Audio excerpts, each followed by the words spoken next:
caso, mi colega Natalie Lemus nos va a acompañar para que nos dé un poco las comprensiones que ella tiene sobre la violencia intrafamiliar.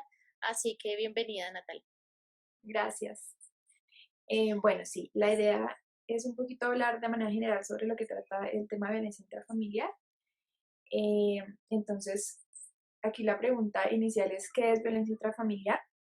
Es toda acción u omisión que transforma en maltratantes las relaciones entre los miembros de la familia. Entonces, estas acciones al final lo que producen es un daño físico, emocional, sexual o económico eh, de parte de un miembro de la familia hacia otro. Eso sería la violencia intrafamiliar. Lo que vemos es que es un tema que resulta muy importante en este momento, primero porque las cifras de violencia en Colombia han aumentado desde la pandemia, desde que estamos todos en cuarentena, pero además ya venían siendo muy altas antes de ella. Lo que dice Medicina Legal es que anualmente se evalúan alrededor de 72.849 víctimas de violencia intrafamiliar, que es un número altísimo, de las cuales la mayoría de los casos son por violencia de pareja. Después viene la violencia entre otros familiares y finalmente llegan casos de maltrato a menores de edad. Entonces, para parejas es como el 59%, entre varios miembros de la familia es entre el 21% y el 18,5% es para evaluar casos de maltrato infantil. Ujú. Entonces, sí, Entonces, sí es, con esto que tú nos dices, pues vemos que es un tema muy relevante. De hecho, queremos comentarles a quienes nos están viendo que hoy vamos a abordar la violencia intrafamiliar en términos generales, como lo acaba de decir Natalie, violencia hacia los niños, hacia los parientes, hacia las parejas, pero pues también si ustedes quisieran de pronto que abordáramos el tema de la violencia en pareja, que es un tema, digamos que un poco más profundo y que requiere más detalle, nos lo pueden escribir. De igual forma, pues les recordamos que pueden ir escribiendo sus preguntas si tienen alguna duda sobre un caso particular, algún conocido de ustedes, algo que quisieran saber de cómo manejar tal vez alguna situación para que no llegue a este punto de violencia, nos pueden ir escribiendo y con gusto les vamos a ir respondiendo. Entonces, Natalie, nos decías pues que ahorita en Colombia, digamos que las estadísticas se han disparado a raíz del COVID.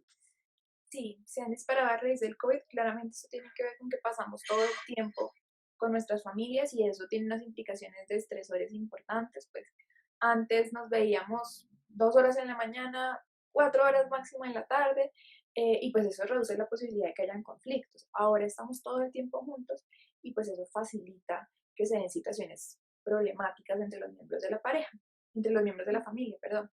Eh, y hablamos de que además la violencia intrafamiliar puede presentarse de muchas maneras. Cuando hablamos de violencia, Exacto. usualmente lo que pensamos es violencia física, que esa es la única manera como puede presentarse la violencia, pero no, viene de diferentes maneras. Entonces, pues sí hay violencia física, que es los actos que atentan contra la salud y contra el cuerpo de las personas, pero también hay violencia sexual, que son los actos que implican una presión hacia la pareja para que ya sea tenga relaciones sexuales o realice ciertas prácticas sexuales con las que de pronto no está de acuerdo y que al final a partir de esta presión accede a realizarlas. Sí, ¿Por qué es violento esto? Porque estamos eh, coartando la libertad de la otra persona para decidir cómo quiere ejercer su sexualidad. Entonces son actos, por ejemplo, amenazas o ese chantaje emocional como de es que no me amas y por eso es que no quieres hacer esto conmigo, o por eso es que vos no quieres estar conmigo, es porque no me quieres. Eh, y pues al final lo que ocurre es que las parejas sí tienen esa relación sexual, pero hay una parte de la pareja que no la disfruta o que no está de acuerdo con ella, y pues eso sí genera unas consecuencias emocionales importantes. También está la violencia emocional como tal, que es cuando hacemos comentarios o tenemos actos que degradan a la otra persona, que la ofenden y que un poco atentan contra su dignidad. Entonces, actos como, por eso hablábamos de omisión, ¿no? Como no tener en cuenta a un miembro de la familia, como hacer comentarios que son humillativos, todo esto implicaría algo de violencia emocional. Tenemos también por abandono o negligencia, que aquí entran esas personas que son totalmente dependientes, como son los niños o por ejemplo los ancianos cuando están bajo el cuidado de una familia y esa negligencia va a implicar dejar de cubrir las necesidades que ellos requieren. Entonces, por ejemplo, en el caso de los niños, es distinto cuando no tengo suficiente solvencia económica, por ejemplo, para comprarle artículos de higiene personal, pero hay negligencia cuando sí podría hacerlo e igual no lo hago. Cuando no respondo ante sus necesidades de limpieza, cuando no lo llevo al médico, cuando, y pasa por ejemplo con el adulto mayor, ¿no? Cuando lo dejo quieto todo el día sabiendo que tiene otro tipo de necesidades, eh, cuando reduzco el número de comidas que le doy, porque como no se queja, pues seguramente no tiene hambre. Todo eso es negligencia y abandono. Y finalmente hablaríamos de violencia económica, que es cuando un miembro de la familia ejerce poder o control sobre los demás a través de la economía. Esto pasa mucho en las familias cuando solamente una persona es la que trabaja y lleva como el aporte económico. Entonces, cuando es violento, cuando por ejemplo es humillativo con ese aporte económico que hace. Entonces, puede ser que pida explicación de cada centavo que se gasta, por ejemplo, la pareja. Pero si yo te di 10.000, ¿en qué te gastaste cada 10.000? Me parece el colmo que no hagas rendir los 10.000. Y a partir de esto, que no se trata solamente del comentario en sí, sino de la intención, que es humillar, es recordarle que está bajo su control, es recordarle que no tiene el poder de aportar económicamente. Todos estos actos violentos tienen una intención de cierta manera de demostrar poder sobre el otro y demostrarle que no tiene cómo defenderse y que no tiene cómo cambiar las situaciones. Bueno, Y y en además ese vemos que sentido, pues discúlpame, en ese sentido, por ejemplo, ¿cómo podría ser una persona para saber que tal vez está siendo víctima de la violencia emocional, que es la que a veces se disfraza un poquito más de todas estas? sí, además porque está súper normalizada. Eh, la violencia emocional ocurre cuando recibimos unos comentarios que nos denigran. Entonces, por ejemplo, comentarios sobre la apariencia física, que son sobre la apariencia, que son muy comunes, como acerca del peso. Entonces son comentarios, por ejemplo, en parejas que llevan ya un tiempo casadas, es que te engordaste, es que estás fea, es que así no me vas a gustar nunca. Esos comentarios, a pesar de que están súper normalizados y que además alrededor nos dicen, claro, pues es usted cómo se va a descuidar, usted cómo no va a cuidar a su pareja, pues al final lo que termina haciendo es denigrando y humillando y señalando esas cosas que la otra persona sabe que pueden ser hirientes. Algunas veces la otra persona no tiene una intención de lastimar y eso es importante porque muchas veces pensamos que la violencia ocurre solamente cuando el otro quiere lastimarnos. O por ejemplo con los niños, es que yo no le pego para lastimarlo, le pego para disciplinar. Pero es un acto violento cuando le afecta emocionalmente, cuando deja unas secuelas. Entonces, más allá de la intención, se trata de las consecuencias que eso tiene. Algo que, por ejemplo, pasa mucho con la violencia emocional es que las personas empiezan a sentir que no pueden hacer comentarios y tienen miedo de hacer ciertos comentarios. Como es que si digo esto, me va a decir esto otro y me va a sentir mal. Empiezan a dejar de contar cosas. Es que si le cuento esto, seguramente no lo va a probar y me va a hacer sentir terrible, entonces mejor no lo digo. Esas señales nos dicen que de pronto estamos en una situación de violencia. Esas señales en donde además empezamos a afectar la manera como nos vemos a nivel personal. Entonces es que si me dice que yo no valgo, pues realmente no me siento capaz de hacer cosas, no me siento capaz de aplicar a trabajos, no me siento capaz de entender los proyectos. Y es porque todos estos comentarios pues afectan la manera como me va a mí misma. Entonces esas señales pueden indicarnos que hay una situación de violencia. Que ahora la violencia puede venir en distintas formas en términos de cómo nos relacionamos, ¿no? Puede haber una violencia en donde hay un terrorismo íntimo, que es que mi pareja solamente, hay una parte de la pareja que ejerce la violencia. Entonces, solamente una parte de la pareja quiere controlar al otro y es un tema de control y de poder. Todo el tiempo está haciendo comentarios o agresiones y solamente hay una parte que es unidireccional, solamente una parte da y una parte recibe esa violencia.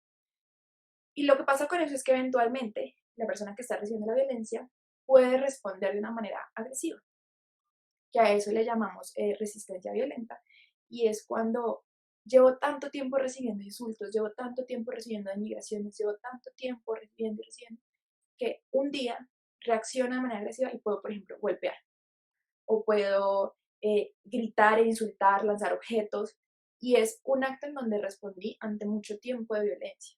Entonces es un patrón peligroso, tanto por el que viene ejerciendo violencia sistemáticamente por mucho tiempo, porque no sabemos hasta cuándo va a llegar, como para el que recibe, porque no sabemos hasta cuándo va a aguantar y qué va a hacer.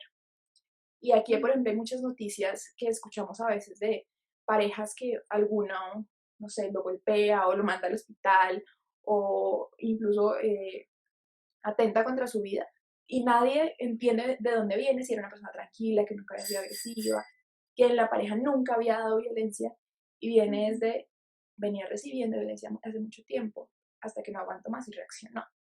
Ujú. Esto que nos dices es importante porque si nosotros, digamos, vemos en las investigaciones, siempre se ha dicho que normalmente cuando ha habido violencia por parte de una persona y uno indaga esta historia de esta persona, encuentra que en su vida también hubo violencia, por ejemplo.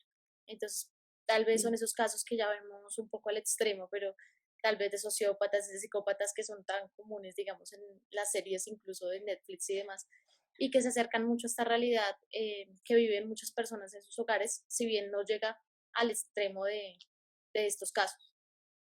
sí, es que la violencia es un comportamiento aprendido. Eh, Ujú. Muchas personas dicen que no, que de por sí somos violentos, pero la realidad es que podemos ser violentos en la reacción ante situaciones en las que nos sentimos amenazados. Pero el relacionarnos a partir de la violencia es un comportamiento aprendido, es algo que aprendemos en nuestras casas, que ya les voy a contar cómo lo aprendemos. Pero un poco para cerrar la idea de ahorita, en las parejas puede presentarse esta violencia en donde viene de un solo lado, pero también puede pasar algo que se llama violencia situacional, y es que un día estábamos en una discusión y no sabemos cómo manejar la situación y no pudimos más y él me gritó y me dijo una cosa horrible y yo le contesté y yo le lancé un objeto y él también y resulta que la violencia se da no como un acto en donde alguno o el otro intenta controlar, sino porque es una reacción ante la discusión porque no teníamos más herramientas y esa fue la única manera que encontramos para expresar nuestra molestia. Y este tipo de violencia es la más común en las parejas y es una violencia que además a veces pasamos por sentada, ¿no? Porque pues no, estábamos discutiendo. Cuando uno se enoja, es normal que lance cosas, es normal que azote puertas, es normal que grite, es normal que insulte. Igual no me pegó, pero me insultó, me dijo que era lo peor, me sacó el tema familiar que sabe que me duele, arrojó objetos, me intimidó, me sentía amenazada, en un momento me sentía asustada porque la situación la vi peligrosa. Y ahí es cuando uno dice, no es normal, esa no es la manera adecuada de relacionarse, pero igual es la más común. Y uno, por ejemplo, escucha muchas parejas que cuentan las discusiones de manera chistosa, como no, y esa vez que estábamos peleando y se enloqueció y lanzó el cepillo a lo largo de la habitación. Y si lo piensas, bueno, ese día fue el cepillo y la siguiente vez, ¿qué va a pasar? Ujú. Entonces, aquí además no hay usualmente una intención de daño. Usualmente no es que alguna de las partes esté diciendo, es que esta discusión la gano yo, sino es fruto de no poder manejar el malestar y la molestia que estamos sintiendo. Ujú. También es fruto Entonces, un poco de el manejo de la ira, de no saber realmente cómo lidiar con esta emoción, que es parte de las otras emociones que nosotros tenemos. No es, digamos que mala siempre y cuando uno no se deje como dominar por ella. Y para esto, pues nosotros también, en muchas ocasiones, si vemos que nos dificulta tanto, pues la idea sería consultar a un psicólogo. Esto también es un motivo de consulta para que las personas puedan acudir y que no solo le pasa a las parejas, también le pasa, por ejemplo, a en los general, papás con los niños. sí. Y es una de las razones por las que muchas veces los papás terminan golpeando a los hijos y es que no me aguanté Sí. más. Es que llevaba 2 horas gritando y ya no Ujú. sabía qué más hacer. Y aquí hay una realidad que es una realidad además muy colombiana eh, y es que en Colombia está muy normalizado el que disciplinemos a los niños con golpes, ¿no? Entonces, es que la palmada y no llover en 3 días. Pues probablemente del susto no llore en 3 días. Eso no quiere decir que haya aprendido necesariamente lo que esperábamos que aprendiera, Ujú. pero muchas veces también se da porque los papás no se les da un curso, nadie sabe cómo ser papá y no conocen más maneras de educar a sus hijos. Entonces, Sí. además, tienen unos estresores adicionales, ¿no? Ese día en el trabajo estuvo muy pesado, estuvo muy estresante, me llamaron y justo había un problema y venía para la casa, y yo venía hablando en el celular y llegué a la casa y estaba gritando y yo no escuchaba, y además yo sabía, no había hecho lo que tenía que hacer y llegué a la cocina y todo estaba sucio, y sube, hasta que me volteo y Ujú. lo grito y llora, entonces le pego. Entonces, si ven, es una Jesús. cadena que inicia con eventos de mucho antes de lo que estaba haciendo el niño. El niño podía haber estado antes, mientras la mamá venía hablando por celular, el papá venía hablando por celular, jugando tranquilo, eh, pero todo se junta. Y como muchas veces no tenemos ese manejo de la ira, ese manejo del estrés, pues todo suma y termina en un tema de maltrato y de agresión. Que ahora además el tema son las consecuencias. Yo entiendo que a veces la palmada funciona. Pues yo estoy segura que sí. La palmada sirve y la palmada lo calla y la palmada hace que se quede quieto. El tema es qué consecuencias tiene. Ujú. Pregúntense ustedes, los adultos que fueron disciplinados de manera física, ¿se acuerdan de algún evento o de algún momento en el que les hayan pegado para disciplinarlos? ¿Y se acuerdan detalladamente de ese momento? Pienso en los momentos, de verdad, es un momento que se queda mucho en la memoria, como yo me acuerdo esa vez que no hice tal cosa y me pegaron y me dijeron y se queda. Y eso quiere decir que dejó una cicatriz. ¿Se acuerdan lo que aprendieron en disciplina ese día? Usualmente no. ¿Se acuerdan que lloraron, que gritaron, que mejor dicho eso fue horrible, que el golpe les dejó morado? Pero no necesariamente se acuerdan ni por qué los estaban regañando, ni si fue efectivo, ni si aprendieron a comportarse mejor. Deja consecuencias. Y la violencia deja consecuencias en todos, en los adultos, en los niños. Deja consecuencias no solamente cuando es física, no solamente la marca, no solamente el sufrimiento físico, sino también el dolor emocional. Lo que se ha encontrado es que hay mayores tasas de suicidio en las personas que sufren violencia, tanto en niños como adultos.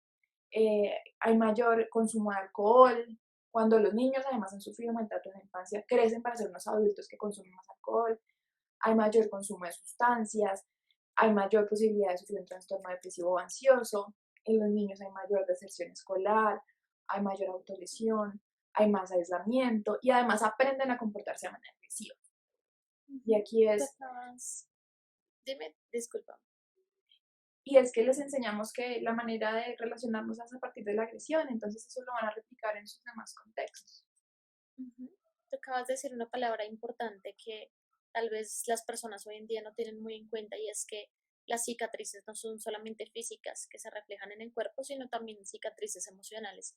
E incluso muchas veces ni siquiera son cicatrices emocionales y son heridas emocionales que aún no hemos sanado y que al evocar, por ejemplo, ese momento que tú nos hacías acá reflexionar, si sentimos que realmente nos genera mucho malestar, si tal vez lloramos incluso, se nos agudan los ojos pensando en esto, es porque seguramente es una herida que no ha sanado y esto no importa si pasó cuando tú tenías 5 años o si te pasó hace una semana. La violencia es un tema que marca, digamos que en nuestro psiquismo que no tiene una temporalidad muchas veces. Se queda, y se queda cuando lo sufrimos de niños y se queda cuando lo sufrimos de adultos en una relación de pareja también. Hay muchas parejas que han sufrido violencia y cuando intentan empezar una nueva relación, un poco el comentario es que no sé cómo más relacionarme si no es así, porque estoy Ujú. acostumbrado, acostumbrada a que esta es la manera como me muestran que les importo. Y de ahí vienen muchos mitos como es que si no me cela no me quiere, es que si no me pide la contraseña de las redes sociales es porque no le importo. Ujú. Y todos estos son comportamientos de control, son comportamientos violentos. Eh, no es normal que, que tu pareja quiera saber exactamente dónde estás todo el tiempo. No es lo esperable porque pues somos individuos y también merecemos espacios individuales, precisamente, valga la redundancia. Entonces, se vuelve casi que nos acostumbramos a que la violencia es la manera de funcionar y es la manera de recibir afecto. Eh, y en los niños pasa también, les enseñamos a que las personas que los aman los golpean. Entonces, si la persona que se supone que más te quiere en el mundo y que te tiene que cuidar te golpea, ¿qué puedes esperar de las demás personas? ¿Cómo esperamos que un niño que va a crecer o una niña que va a crecer después no se defienda ante una situación de violencia, no busque ayuda? ¿Cómo esperamos que además no ejerza comportamientos violentos? Y hay un fenómeno que se llama la violencia transgeneracional y es que hay generaciones y generaciones de familias que se comportan de manera violenta y es porque aprendieron que esa es la única manera de relacionarse, que esa es la única manera de recibir y expresar afecto. Entonces son los papás que le pegaron a sus hijos, los hijos que replican y además que es peligroso porque entonces los hijos de esos papás que fueron violentos ya no solamente le pegan a sus hijos, le pegan a sus parejas también, porque las personas que me quieren me pegan, porque no puedo hacerlo. Yo le quiero mucho, yo le amo, pero me saca quicio. Y esa es la manera que yo tengo para solucionar ese tipo de problemas.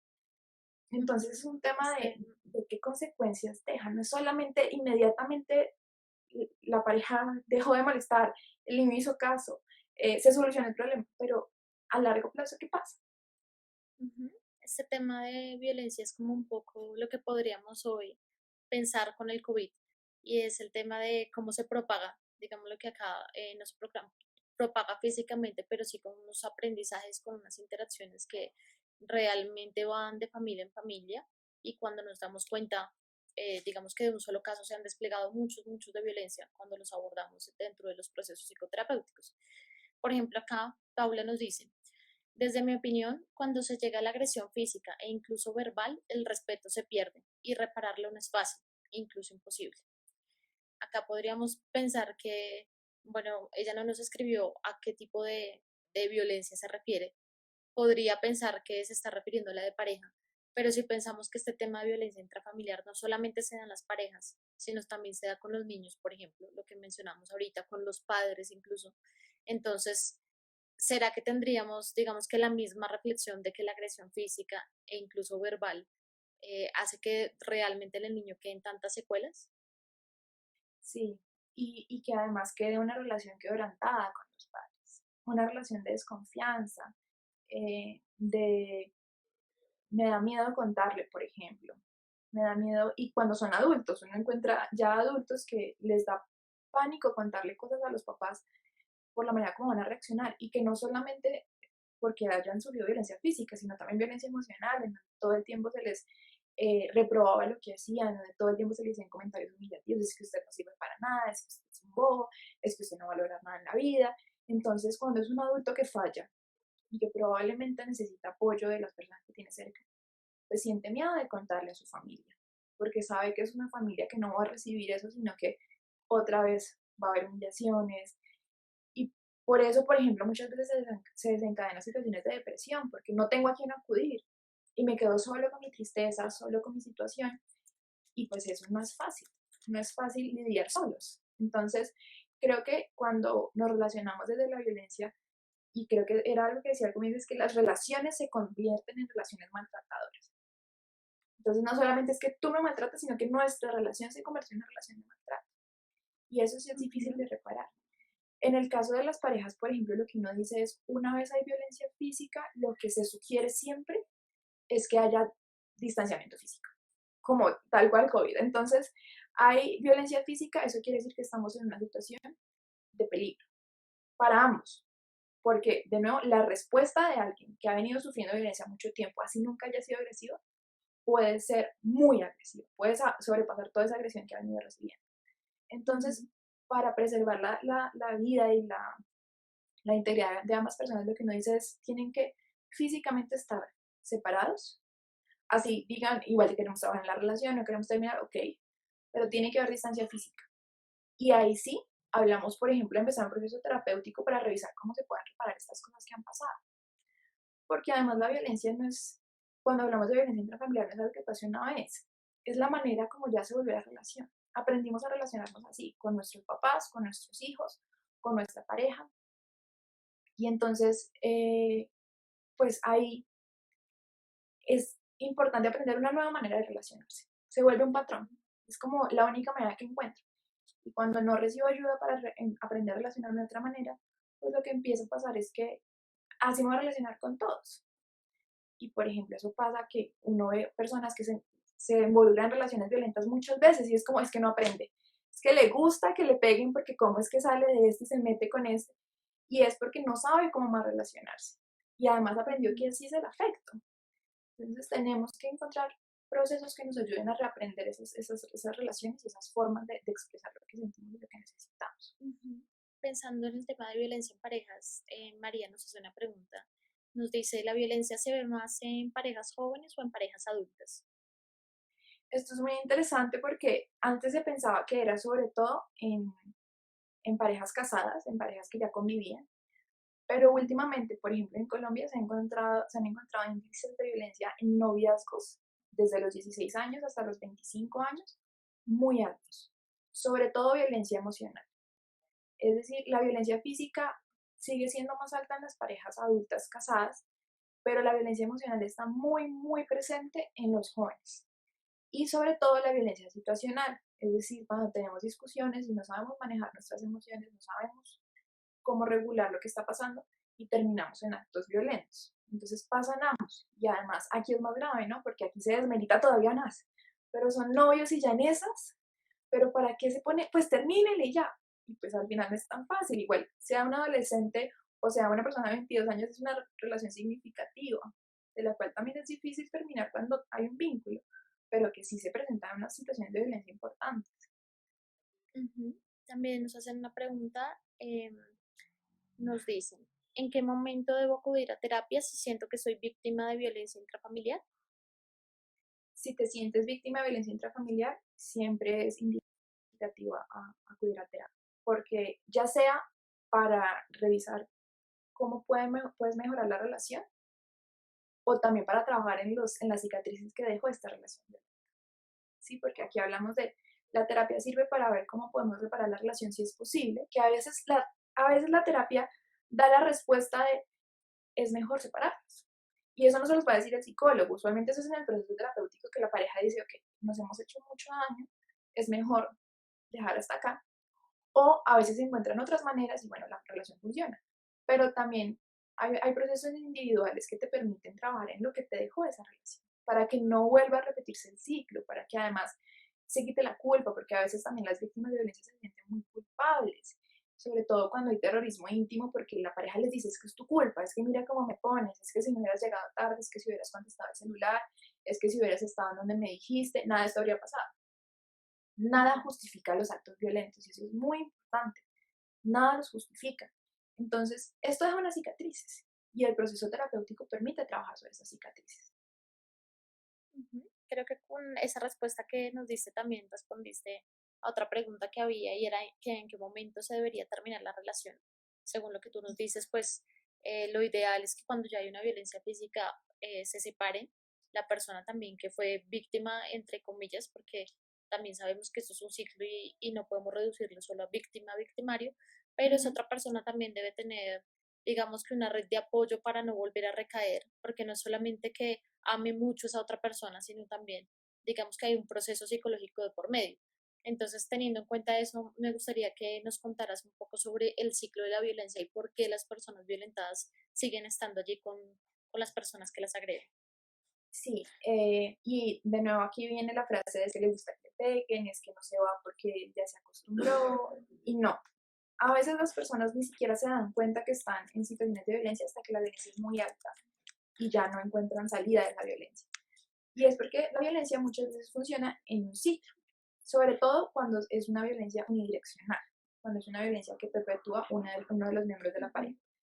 Y es un ciclo que inicia con una acumulación de tensión. Entonces, es esos momentos en la pareja en donde uno sabe que algo va mal, pero no sabe qué pasa y dan como miedo a hacer comentarios y estás esperando a ver en qué momento va a estallar la situación. Lo siguiente que pasa es precisamente un estallido, una explosión violenta en donde se producen los actos violentos. Entonces eso es el insulto, la humillación, eh, el reclamo que es muy hiriente o ya la violencia física, dependiendo de a qué nivel hayamos llegado hasta ese punto.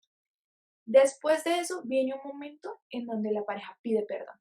Se arrepiente, mejor dicho, sube a Monserrate de rodillas y jura que nunca más va a pasar.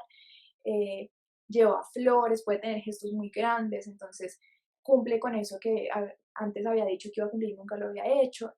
Y eso deslumbra, eso da algo de esperanza. Y entonces se perdona, se admite seguir con la relación y viene una fase de luna de miel. que es una fase de Ujú. más o menos 2 semanas y media, a veces incluso un mes, en donde todo Sí. funciona perfecto. Entonces no hay actos violentos, todo está de maravilla. El tema es que el problema nunca se solucionó y sigue ahí acumulándose. Después de Ujú. esa fase de luna de miel, volvemos a la acumulación de tensión y se repite el ciclo. ¿Qué pasa? Y es que a veces no nos damos cuenta de eso. Decimos, es que sí, duramos 2 semanas bien y otra vez. Y vuelve otra vez. 2 semanas bien y otra vez. El problema es que el ciclo no se mantiene igual. El ciclo va cambiando un poquito porque cada vez que se repite es más intenso. En esa explosión violenta pasan más cosas. O sea, al comienzo de la explosión violenta era un grito, era manoteo, era lanzar objetos. La siguiente vez ya no solamente lanzó objetos al cielo, sino que me los lanzó a mí. La Ujú. siguiente vez hubo humillaciones y llamó a mi familia y me dijo que yo era lo peor y me prohibió verme con personas y me dejó encerrada. La siguiente vez me golpeó. La Sí. siguiente vez eso no solamente me golpeó, sino que me mandó al hospital. Y así. Entonces es un ciclo que pasa por estas fases muchas veces, pero que cada vez que pasa se vuelve más intenso. Y usualmente las personas se dan cuenta que están en este ciclo cuando ya van en el golpe. Entonces es que Ujú. usualmente nosotros peleábamos, pero es que cuando la gente se enoja lanza objetos. Cuando la gente se enoja, pues grita. Pero es que ya me pegó. Entonces ya sí significa que está muy grave, pero esto venía desde hace mucho rato. Es importante reconocer esos ciclos de violencia. Si nos damos cuenta que estamos en un ciclo de violencia, hay que pedir ayuda, ya sea ayuda psicológica, ayuda incluso jurídica, cuando ya hay un tema de violencia física. Y entender que a pesar de que hay unas promesas de que la otra persona va a cambiar, de que la relación va a mejorar, es muy probable que no pase, que volvamos a empezar este ciclo. ¿Por qué? Porque seguimos siendo las mismas dos personas sin ninguna ayuda externa. No hemos aprendido nada nuevo, solamente estamos dando vueltas en lo mismo sin meterle Ujú. algún componente adicional que nos permita aprender de una manera diferente a relacionarnos, algo para manejar la ira, algo para, sí, algo que le dé la vuelta a la relación y que nos saque ese ciclo. Hasta que eso no pase, somos las mismas personas, simplemente repitiendo y repitiendo y agrandando el problema, haciéndolo más intenso, más violento. Ujú. Ahora, pensando otra vez en las relaciones parentales, tenemos una pregunta, nos dicen, ¿cómo llegar a un punto, cómo llegar a un punto de equilibrio para ejercer mi autoridad en mi hija de 4 años para no llegar a los extremos de dureza o demasiada flexibilidad? Sí, eso es algo que además pasa mucho ahorita y es que los papás actuales, los más jóvenes, le tienen mucho miedo a llegar al tema de la violencia y se van al otro lado y es permisividad completa. Y eso tampoco es positivo, obviamente. Entonces, sí hay un punto medio y eso nosotros le llamamos un estilo democrático. Y es un Ujú. estilo en donde tenemos unas normas, unos límites establecidos, sobre todo con una niña tan chiquita.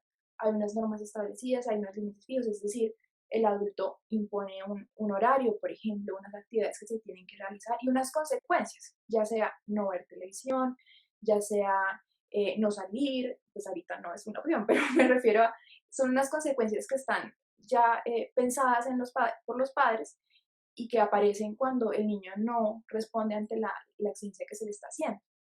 Y eso tiene que cumplirse. El niño de verdad tiene que aprender a que si la norma es que debe recoger sus juguetes después de haber de haber jugado, pues esa es la norma. Y si no lo hace, pues entonces no puede ver televisión. Y entonces ahí ejerzo mi autoridad, diciéndole, no vas a ver Ujú. televisión, y me mantengo. Muchas veces lo que pasa es que el niño llora, que los papás les da pesar, y el niño va y lo recoge. Entonces, bueno, pues ya lo recogió, bueno, 10 minuticos de televisión. Y eso daña toda la autoridad que tenía porque le muestro que si llora, pues yo cedo. Ahí muestro mi autoridad, pero también tengo momentos de cariño, momentos donde me siento a jugar y le reconozco los logros. Se me lleva una torre y yo le hago fiesta. Genial la torre que armaste, qué linda, y le doy besos y lo felicito. Y ahí viene el equilibrio, en identificar cuándo son necesarios esos momentos de autoridad y ejercerlos de manera firme, eh, pero también entender que los momentos de cariño son importantes. Y el juego es un momento ideal para el cariño, sentarse a jugar con los niños y destacar lo que hacen bien, reconocerles, decirles cuánto les queremos. Esos momentos son en donde les demostramos que eso es afecto. Y eso no quiere decir que no seamos sus papás y que pues ellos pueden hacer lo que quieran. Ahí está la flexibilidad. Hay muchas estrategias igual para ejercer disciplina distintas al castigo físico. Hay muchas cosas que eso ya creo que requiere un live adicional, pero Ujú. sí es importante igual tener normas, sí es importante tener una autoridad. Lo importante es que además sea una autoridad tranquila para el adulto. ¿Y a qué me refiero con eso? Muchas veces lo que pasa con los niños es que los niños nos exaltan. Un niño que lleva 2 horas llorando es desesperante y eso es entendible y a veces un tabú es que los papás siempre tienen que estar dispuestos para sus hijos y nada los estresa y todo lo pueden. No, pues también son seres humanos. Entonces, cuando digo de una disciplina tranquila para el padre es que si yo estoy muy alterada, le digo, en este momento no voy a hablar contigo. Y me voy un momento, respiro, me aseguro de que mis emociones estén bajo control. Porque si yo me quedo Ujú. ahí alterada, voy a terminar gritando, voy a terminar dando una palmada. Cuando yo estoy un poco más tranquila, vuelvo y lo hablo de manera tranquila. Mira, no recogiste los juguetes, tú sabes que la norma de no recoger los juguetes es que no puedes ver televisión. Entonces hoy no hay televisión. Y ya, no tengo por qué volver a decirlo. Probablemente lo que va a pasar es que el niño va a llorar, se va a tirar al piso. A eso yo no le presto atención. Los niños son muy atencionales. Créame que una de las soluciones más grandes ante los problemas de disciplina es dejar de prestar atención.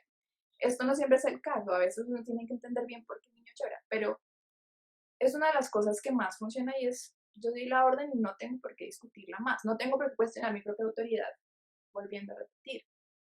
Y lo otro es también saber, sobre todo cuando los niños son chiquitos, conocer sus necesidades muy bien es importante. Entonces, yo sé que si han pasado tantas horas, se pone de mal humor porque no ha dormido. Y entonces probablemente se va a presentar una rabieta. Y no necesariamente es porque el niño sea indisciplinado, sino porque hay una necesidad que no está satisfecha. Yo sé que si el niño no le respeta los horarios de alimentación, va a haber, y me lo llevo así a mercar, va a ser pataleta y en público. Yo sé que si el niño de pronto viene un día muy cansado y yo le exijo que haga cosas académicas, por ejemplo, que hace algo que pasa mucho, los niños llegan agotados del colegio y los papás de una lo sientan a hacer tareas. El niño ahí cabeceando, entonces yo me frustro, él se frustra. Entonces se trata también de reconocer cuáles son sus necesidades y ayudarlo a suplirlas. Entonces, a esta hora vamos a dormir siesta, porque si no la duermes, más tarde va a haber un problema. Vamos a comer merienda, sentémonos a comer merienda, porque ya pasaron 3 horas y no ha comido nada. Y yo sé que si pasa una más, va a haber un problema. Entonces es el equilibrio entre reconocer mis necesidades, mis emociones, pero también atender las necesidades del niño. Creo que me extendí Ujú. mucho con esta respuesta. A este punto yo creo que, digamos, ustedes nos van conociendo un poco más, muchas de las personas que nos están viendo nos has visto en otras oportunidades. Aprovecho este momento para decirles que los psicólogos que estamos en la red tenemos diferentes, digamos que orientaciones, diferentes formaciones y especializaciones. En este caso, Natalie está enfocada más en el tema cognitivo comportamental y, por ejemplo, en mi caso, yo estoy enfocada más en el tema de psicoanálisis. Pensando un poco en esta pregunta, lo que yo te diría es, además de todas estas cosas valiosas que nos dice Natalie en cuanto a los horarios, en cuanto a las normas de la casa y los límites que son muy importantes, también sería fundamental que tú te preguntaras por qué crees que te estás sintiendo así ante ciertos, digamos, comportamientos de tu hijo. ¿Qué tanto, digamos, tú dices, cómo estás midiendo más bien el tema de ser extremo y ser flexible ante qué comportamientos? Porque, por ejemplo, si es porque se le cae un lápiz y tú ya vas a gritarla o golpearla, pues es un tema muy extremo. A no ser de que tal vez te insultó y tú también la gritaste, bueno, digamos que no debería ser la forma, pero uno podría decir es un poco razonable tu respuesta a lo que está sucediendo. Entonces, lo primero es como pensar qué tanto de lo que ella hace es lo que hace que en ti reaccione eso, o si no, más bien podría ser como un tema de tal vez la punta del iceberg, pero debajo vienen muchas otras cosas, otros temas de estrés, otros temas relacionales tal vez en la dinámica familiar, que están haciendo que tal vez, digamos que la violencia o los gritos o esta falta de autoridad o al revés, mucha rigidez, se expresen con tu hija, pero pueda que ni siquiera sea ella. Y por otro lado, preguntarse qué será de lo que tú haces que ayuda o que incentiva que tu hija haga ciertos comportamientos, por ejemplo. Entonces, también de Sí. pronto fijarse mucho y detallar en qué momentos que tu hija se comporta de esta manera. Cuando tú le dices alguna palabra, cuando tú haces cierta cosa, cuando tú estás con otra persona, por ejemplo. Entonces aquí es importante como ir jugando a que tú pienses en qué es lo que te estás sintiendo, pero también pensar un poco qué podría sentir tu hija, entendiendo que tiene esta edad y no es fácil todavía esta edad de expresar las emociones. Creo que eso es un proceso de observación muchas veces, de entender qué está pasando, porque todos los niños no son iguales y todos los padres no son iguales. Entonces, muchas veces, que eso también es una puerta que queda abierta, los papás van también buscando procesos terapéuticos para entender qué está pasando con esto, para realmente, Ujú. porque además todo lo que les estamos diciendo aquí es muy genérico, no necesariamente todo va a aplicar para todo lo que necesitan. Y cuando uno busca un proceso terapéutico es precisamente para entender, en mi caso puntual, qué pasa, qué hay detrás de todo esto, qué es lo que está provocando que yo reaccione de esta manera y que además que ella también tenga ese tipo de comportamientos. Ujú. Tenemos otro comentario, esta misma persona nos dice, lo que sucede es que por la educación en nuestra casa, tan diferentes, ahora cuando ya somos padres, mi esposo es el rígido y yo me voy al otro extremo. Eso también es bastante común en estos momentos. Aquí entre los papás es muy importante el acuerdo, porque además lo que va a pasar es que la niña se va a empezar a liar, porque los niños reconocen esas cosas, entonces saben en qué momentos es posible que yo pase la línea y en qué momentos no. Y tanto la extrema rigidez como la extrema flexibilidad no son tan buenos en la crianza, porque o crían niños con mucho miedo y muy ansiosos de lo que puede pasar si hacen cosas por el tema de rigidez, o niños demasiado eh, con comportamientos que no han sido corregidos y que después, sobre todo, por ejemplo, cuando entran al colegio es muy difícil porque no hacen caso, porque tienen unas conductas en las que no siguen órdenes. Entonces, es muy importante que encuentren acuerdos entre ustedes para que vayan un poco de manera coherente. ¿Sí? Con los niños, cuando hay dos personas ejerciendo la crianza, tienen que ser coherentes y tienen que ir un poco alineados, porque eso también es confuso para los niños. A veces los niños necesitan poder predecir qué va a pasar. Yo necesito poder saber que si hago esto, quiere decir que lo estoy haciendo bien, porque no va a haber consecuencia negativa, y si hago esto, pues probablemente me van a regañar. Pero cuando hay dos puntos de vista tan distintos, pues eso no permite la predicción y además genera mucha ansiedad en los niños también. Ujú. Acá también es importante pensar cómo ustedes se pueden complementar como pareja. También aquí si esto se está reflejando, digamos que en la crianza, en la parte del rol parental, tal vez podría estar siendo un inconveniente caracteres tan marcados a nivel de pareja. Entonces sería Ujú. importante que lo conversaran, que pensaran cómo podrían ayudarse en ciertas situaciones para que uno le aporte un poquito de esa flexibilidad al otro y el otro un poquito de rigidez cuando hace falta, pero no que sea como una escalada o digamos una escalada de quién cuida mejor a la niña o Una quién no lo hace, o competencia. por ejemplo, quién es el papá favorito y quién es el papá que no es chévere. Entonces acá es Ujú. importante Sí, pues que tiene nosotros que verse vayamos como un conversando todo equipo. esto. Sí, es Exacto, es un un equipo. equipo. Ujú. Ujú. Acá tenemos otro comentario que nos dice, también es sorprendente ver la cantidad de violencia que se promueve o se normaliza en las redes sociales. Sí. Con los memes, por ejemplo, pasa mucho, no sé si han visto los memes de la tóxica, por ejemplo, que es la persona que controla y que todo el Sí. tiempo cela, y es como, a mí me encantaría una persona tóxica.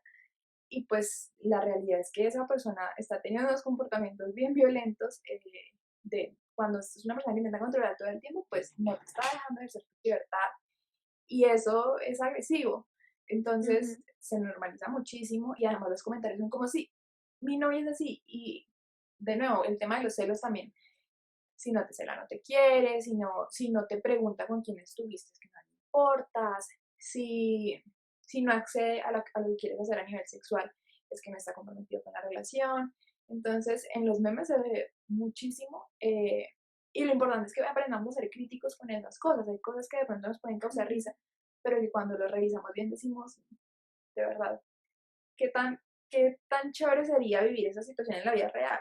De verdad sería, me gustaría que alguien me esté preguntando 24/7 dónde estoy y ser críticos ante el contenido que estamos consumiendo. Ujú. Bueno, Natalie, yo creo que con esto podemos ir cerrando. No sé si te gustaría compartirnos alguna reflexión final. Sí, creo que la reflexión de todo esto es hacia la desnormalización de la violencia.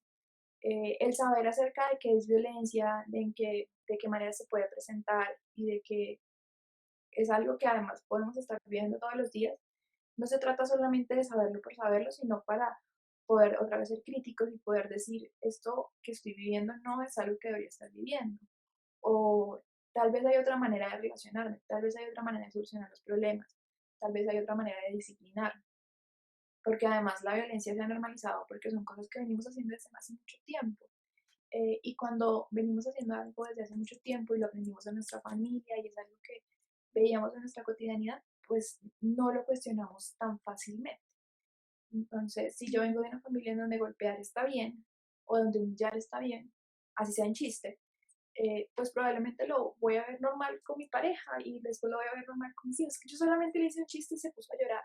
Yo solamente le dije que era un bobo que no sabe hacer nada y se puso a llorar. Eh, y es porque no estamos cuestionando esos patrones. Y creo que además, para un país en donde tenemos unos comportamientos que en general eh, tienden un poco hacia relacionarnos desde la violencia, hacia el vivo vive del bobo, pues cuestionar Ujú. esto es importante para construir y para cambiar la manera como están funcionando las cosas. Entonces es un llamado a eso, desnormalicemos estos comportamientos que además nos hacen daño como personas y como sociedad. Ujú. Desnormalizarlo en cuanto a las familias, también individualmente, y que esto nos sirva pues para construir una sociedad mejor. Les agradecemos a todos por haber participado en este live. Les recordamos que nosotros hacemos parte de una red de psicólogos que atendemos, hacemos asesorías, procesos psicoterapéuticos, consultorías y si requieren alguna atención o les gustaría consultar por algún motivo, ya sea este de violencia u otro diferente, nos pueden escribir en el link que está en la biografía o directamente en www.psicologiaclinica.com.